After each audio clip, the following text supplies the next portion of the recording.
सज धज कर जब आमिर सुनहरी शेरवानी और लाल रंग के कुल्ले में अपने आशियाने से जलवागर हुए तो एक लम्हे के लिए मरकज़े निगाह बन गए।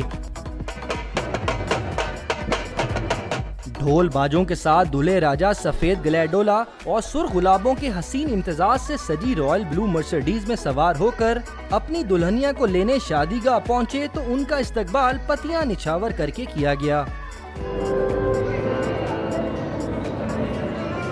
मोहम्मद आमिर की अहलिया नरजिस ने बारात की मुनासबत से सुर्ख रंग ज़ेबतन किया। शादी की तकरीब में फास्ट बॉलर को उनकी सालियों ने घेर लिया।